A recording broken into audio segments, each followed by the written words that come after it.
അസ്സലാമു അലൈക്കും വറഹ്മത്തുള്ളാഹി വബറകാതുഹു.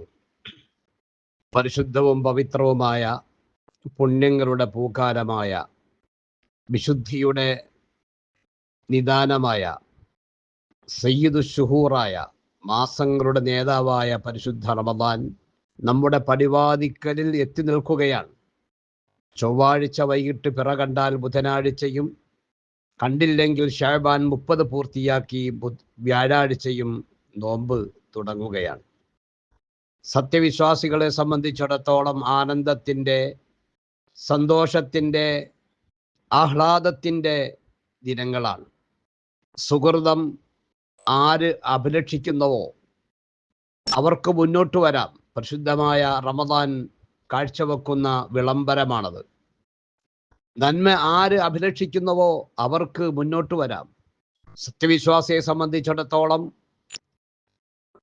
നമുക്ക് വളരെ സന്തോഷത്തോടുകൂടി റമദാനെ സ്വാഗതം ചെയ്യണം.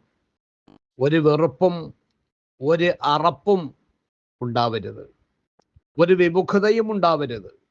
അല്ലാഹു സുബ്ഹാനഹു വ തആല ഈ നോമ്പ് നമുക്ക് നിർബന്ധമാക്കിയത് അള്ളാഹുവിന് എന്തെങ്കിലും നേടാനോ മറ്റോ അല്ല, മറിച്ച് നമ്മുടെ സുരക്ഷയ്ക്ക് വേണ്ടിയാണ്. നമ്മുടെ ഇഹപര രക്ഷയ്ക്കും സുരക്ഷയ്ക്കും വേണ്ടിയാണ് അള്ളാഹു നോമ്പിനെ നിർബന്ധമാക്കിയിട്ടുള്ളത്. അതുകൊണ്ട് തന്നെ വളരെ ശ്രദ്ധയോടുകൂടി, വളരെ ആലോചിച്ച്, വളരെ ചിന്തിച്ചുകൊണ്ട് പരിശുദ്ധമായ റമദാനെ സ്വാഗതം ചെയ്യുകയും ആ പരിശുദ്ധമായ റമദാനിൽ ആദ്യാന്ത്യം ആരാധനകളും ഇബാദത്തുകൾ കൊണ്ടും സുഹൃതകൾ കൊണ്ടും ധന്യമാക്കുകയും വേണം. അതൊരു ഭാഗ്യമാണ്, വല്ലാത്തൊരു ഭാഗ്യമാണ്. എത്രയോ ജനങ്ങൾ പരിശുദ്ധ റമദാനിനെ പിച്ചിച്ചീന്തി അതിൻ്റെ അർത്ഥങ്ങൾ, അതിൻ്റെ നയങ്ങൾ, അതിൻ്റെ ശ്രേഷ്ഠതകൾ കാറ്റിൽ പറത്തി ജീവിക്കുന്നത് കാണാം. അതുകൊണ്ട് എന്ത് കിട്ടാനാണ് എന്നുള്ള ചോദ്യത്തിന് മറുപടി 0 ആയിരിക്കും. നേരെ മറിച്ച് സത്യവിശ്വാസിയെ സംബന്ധിച്ചിടത്തോളം നമ്മുടെ ശാരീരിക, മാനസിക എല്ലാവിധ തയ്യാറെടുപ്പുകളും നടത്തി സ്വാഗതം ചെയ്യുമ്പോൾ നമ്മുടെ ശരീരം നന്നാവുന്നു, നമ്മുടെ മനസ്സും നന്നാവുന്നു. അതാണ് 3 ഒരുക്കങ്ങൾ. പരിശുദ്ധമായ റമദാൻ നമ്മളിലേക്ക് വരുമ്പോൾ സത്യവിശ്വാസികൾ 3 രീതിയിലുള്ള ഒരുക്കങ്ങൾ തയ്യാറാക്കുകയാണ്. അതിൽ ആദ്യമായി നമ്മുടെ ഭവനങ്ങളാണ്. ആഴ്ചകളായി നമ്മുടെ വീടുകളൊക്കെ വൃത്തിയാക്കുകയും തുടയ്ക്കുകയും അഴുക്കുകളെല്ലാം മാറ്റുകയും ചെയ്യുന്നത് എന്തിനു വേണ്ടിയാണ്? പരിശുദ്ധമായ റമദാനെ സ്വാഗതം ചെയ്യാൻ. രണ്ടാമത് നമ്മുടെ ശരീരം വൃത്തിയാക്കണം. നമ്മുടെ ശരീരം ഇന്നൻ നഫ്സ ലഅമ്മാറത്തും ബിസ്സൂ, അല്ലാഹു സുബ്ഹാനഹു വ തആല പറയുന്നത് അങ്ങനെയാണ്. മനുഷ്യ ശരീരം ഏത് സമയത്തും അനാവശ്യമായ കാര്യങ്ങളെ ഇച്ഛിക്കുകയും അത് ചെയ്യാൻ പ്രേരിപ്പിക്കുകയും അത് ചെയ്യുന്നവരുമാണ്. അതുകൊണ്ട് തന്നെ നല്ലതുപോലെ ശ്രദ്ധിക്കുകയും ആലോചിക്കുകയും നമ്മുടെ ശരീരത്തെ പാകപ്പെടുത്തിയെടുക്കുകയും വേണം. മൂന്നാമത് നമ്മുടെ മനസ്സാണ്, നമ്മുടെ ഹാർട്ടാണ്, നമ്മുടെ കൽബാണ്. അതിനെ വേണ്ട രൂപത്തിൽ റമദാനെ സ്വാഗതം ചെയ്യാനുള്ള തയ്യാറെടുപ്പ് നടത്തണം. തയ്യാറെടുപ്പ് നടത്തുക എന്ന് പറയുന്നത് നമ്മുടെ ഹൃദയം എല്ലാത്തിൻ്റെയും ഹേതുവാണ്, എല്ലാത്തിൻ്റെയും റഈസാണ്, ക്യാപ്റ്റനാണ്, കേന്ദ്രമാണ്. ആ ഹൃദയം കൊണ്ട് നമ്മൾ നല്ലത് മാത്രമേ ചിന്തിക്കാവൂ. നബി സല്ലല്ലാഹു അലൈഹി വസല്ലമ തങ്ങൾ പറയുന്നത് വമൻ ഹമ്മ ബിഹസനത്തിൻ ഫലം യഅമൽഹാ തുക്തബ് ഹസനത്തുൻ കാമില.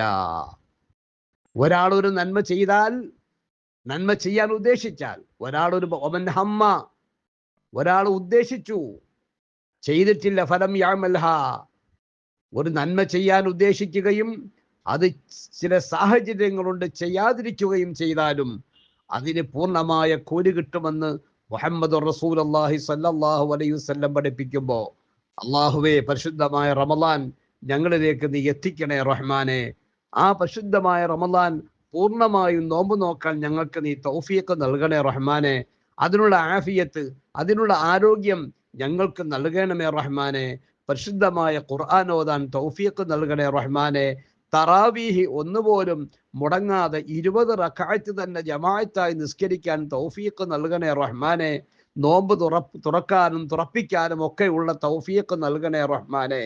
മറ്റുള്ള സുന്നത്ത് നിസ്കാരങ്ങളും ആരാധനകളും സകാത്തുകളും സദഖകളും എല്ലാം ചെയ്ത് ഇബാദത്ത് കൊണ്ട് പൂർണ്ണമായി നിറയ്ക്കാൻ ഞങ്ങൾക്ക് നീ തൗഫീഖ് നൽകണേ എന്ന് റമളാന് മുമ്പ് തന്നെ നമ്മൾ തീരുമാനിച്ചാൽ, ഒരുപക്ഷെ ഇതിൽ ഏതെങ്കിലും ഒരു കാര്യം നമുക്ക് ചെയ്യാൻ കഴിയാതെ വന്നാൽ അതിൻ്റെയും പ്രതിഫലം ലഭിക്കുന്ന വലിയ മാസമാണ് പരിശുദ്ധമായ റമളാൻ. അതുകൊണ്ട് എൻ്റെ പ്രിയപ്പെട്ടവരെ, ഒരു വിഷയത്തിനും നമ്മൾ പിന്നോട്ട് പോകാതെ എല്ലാ നിലയ്ക്കും, നമുക്കറിയാമല്ലോ, പള്ളികളൊക്കെ തയ്യാറായി വരുന്നു, വീടുകളൊക്കെ തയ്യാറായിരിക്കുന്നു. നമ്മുടെ മനസ്സും നമ്മുടെ കൽബും കൂടി പെട്ടെന്ന് തന്നെ ഒന്ന് തയ്യാറായാൽ അൽഹംദുലില്ലാഹ് വളരെ സന്തോഷത്തോടു കൂടി റമളാനെ സ്വാഗതം ചെയ്യാൻ നമുക്ക് കഴിയും. അല്ലാഹു സുബ്ഹാനഹു വ തആല അതിന് തൗഫീഖ് നൽകി അനുഗ്രഹിക്കുമാറാവട്ടെ. ഇൻഷാ അല്ലാഹ് ഇതുമായി ബന്ധപ്പെട്ട് വരുന്ന ദിവസങ്ങളിൽ നമുക്ക് സംസാരിക്കാം, നമുക്ക് കേൾക്കാം. നിങ്ങൾ ഈ പറയുന്ന വിഷയങ്ങളൊക്കെ നിങ്ങളുടെ സുഹൃത്തുക്കളോട്, മറ്റുള്ള ബന്ധുക്കളോട്, അറിയുന്നവരോടും അല്ലാത്തവരോടൊക്കെ ഷെയർ ചെയ്ത് അവരോടൊക്കെ ഇത് കേൾക്കാനും കേൾപ്പിക്കാനും പറയണം. അതും നമുക്ക് വലിയ തൗഫീഖാണ്, വലിയ പ്രതിഫലം കിട്ടുന്ന കാര്യമാണെന്ന് മനസ്സിലാക്കണം. അള്ളാഹു അതിന് തൗഫീഖ് നൽകി അനുഗ്രഹിക്കുമാറാവട്ടെ. ആമീൻ ബിറഹ്മതിക യാ അർഹമർ റഹീമീൻ.